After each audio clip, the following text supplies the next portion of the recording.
ये जो तस्वीर आप देख रहे हैं, ये गुजरात के पूर्व मुख्यमंत्री विजयभाई रूपाणी, जिनका निधन इसी विमान हादसे में हुआ है, उन्हीं के परिवार से मिलते हुए प्रधानमंत्री नरेंद्र मोदी की ये तस्वीर आप देख रहे हैं। किस तरीके से बेहद भावुक विजयभाई रूपाणी का परिवार यहां पर नजर आ रहा है।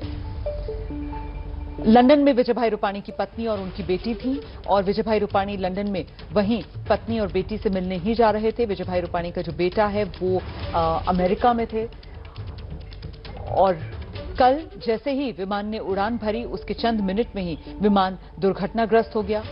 इसी दुर्घटना में विजयभाई रूपाणी का भी निधन हो गया। अब आज सुबह विजयभाई रूपाणी की पत्नी, उनकी बेटी जो लंदन से वापस गुजरात पहुंचे अहमदाबाद एयरपोर्ट पर, जहां प्रधानमंत्री नरेंद्र मोदी ने इनसे मुलाकात की। तो ये तस्वीर आपके सामने है। अहमदाबाद एयरपोर्ट पर ही प्रधानमंत्री नरेंद्र मोदी ने विजयभाई रूपाणी के परिवार से मुलाकात की है। तो एक ऐसा हादसा है जिसने सभी को हिलाकर रख दिया।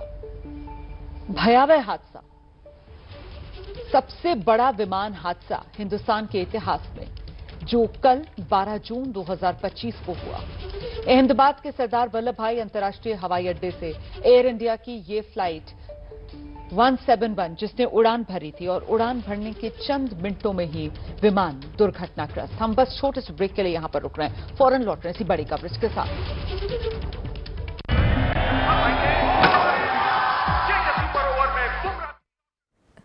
पीएम मोदी के जो गुजसेल खाते समीक्षा बैठक करी हती અને તે જ દરમિયાન તેઓ પૂર્વ મુખ્યમંત્રી વિજયભાઈ રૂપાણી કે જેઓના ધર્મપત્ની અંજલિબેન રૂપાણીને મળ્યા હતા। આ સાથે જ તેમના જે પરિવારજનો હતા, નજીકના સંબંધીઓ હતા, તે પણ ત્યાં ઉપસ્થિત હતા અને પરિવારને સાંત્વના પણ તેઓએ પાઠવી હતી। સમીક્ષા બેઠક પણ કરી પીએમ મોદી જ્યારે સવારે અમદાવાદ ખાતે પહોંચ્યા, સૌપ્રથમ દુર્ઘટનાગ્રસ્ત જે સ્થળ હતું તેની મુલાકાત લીધી હતી, સમગ્ર પરિસ્થિતિનો તાગ મેળવ્યો।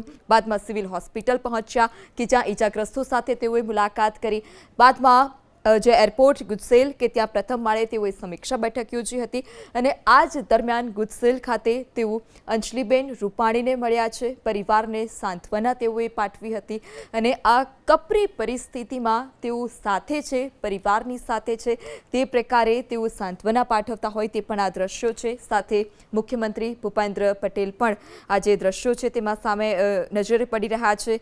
પીએમ મોદીએ સોશિયલ મીડિયા એક્સ પર આ પોસ્ટ કરી હતી અને તેમાં જણાવ્યું હતું કે પૂર્વ મુખ્યમંત્રી વિજયભાઈ રૂપાણી કે જેઓના નિધનથી શોકની લાગણી છે। આ એક આઘાતજનક સમાચાર અને ગુજરાતે એક પૂર્વ મુખ્યમંત્રી ગુમાવ્યા છે કે જેઓ હંમેશા હસતા, નિખાલસ હતા, જેઓ હંમેશા કાર્યકરોને સાથે લઈને ચાલતા હતા। તેઓએ ન માત્ર રાજકોટ પરંતુ સૌરાષ્ટ્રનો પણ વિકાસ કર્યો હતો।